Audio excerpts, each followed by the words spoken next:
You know, I think the best thing is a songwriter is just like any other creative person. They love to hear if you are moved by some of their work, or you know, if you're out at the Bluebird and you see a songwriter and they're singing a song that you're really passionate about or really speaks to you, you know, you shouldn't have any hesitation about going up to that songwriter and saying, hey, you know, your song so and so really speaks to me, or you know, I remember times before I moved to town listening to that song on the radio, or so many times I played that song on repeat in my car while I was driving to Nashville. You know, I moved here to be a songwriter, and you know, you were a big inspiration for me. I just wanted to say it was great to meet you, and my name's so and so.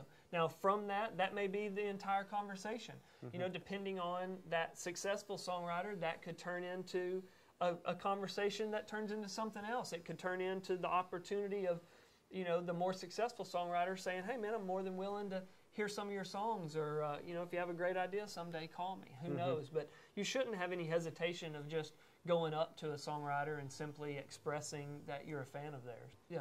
You don't want to, you know, the worst thing that could happen is approaching somebody and immediately, you know, because everybody in town is trying to be a success at their business, and trying to, and every songwriter, even if it's a Tom Shapiro or Tim Nichols or Craig Wiseman, hey, they're trying to get a cut tomorrow just like a brand new writer is.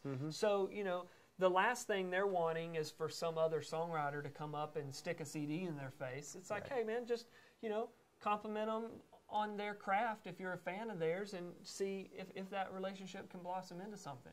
Another thing that I think all young songwriters need to be aware of is lots of times you will hear that you know, people can't accept unsolicited material. And I think lots of times that's not defined properly to people, and young songwriters may feel like it's a catch-22. Well, if they can't accept unsolicited material, how's my music ever going to get heard?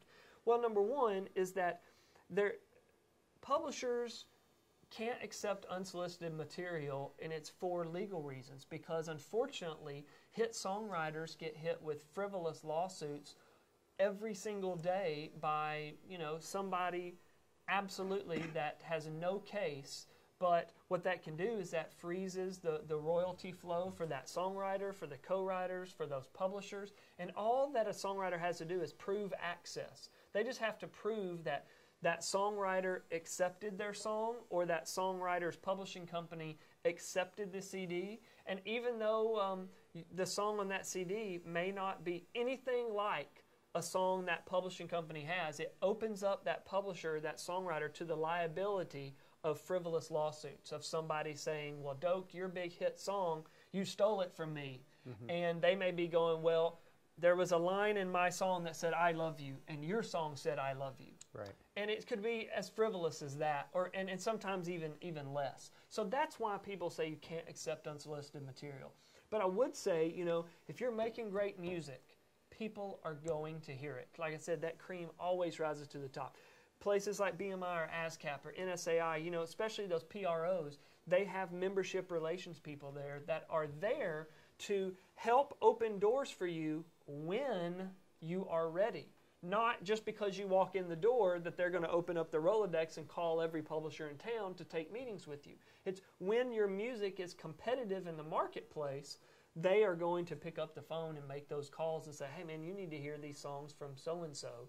And publishers do that, and at that point it opens up the legal doors to accept those songs freely. There's so many multiple ways. As I said, for somebody approaching me and my company, they can, you know, I may meet them out in public somewhere, and we could strike up a conversation.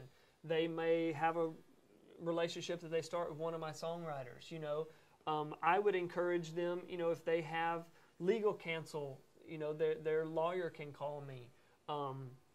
They can, you know, go through those PROs or NSAI and have people reach out for songs. But like I said, I've signed a lot of songwriters in the 15 years I've been here, and everyone I have signed, I have found through other songwriters. So as it comes down to it for me, I would just say meeting other songwriters and networking with them is one of the best ways to get in there and get your songs heard.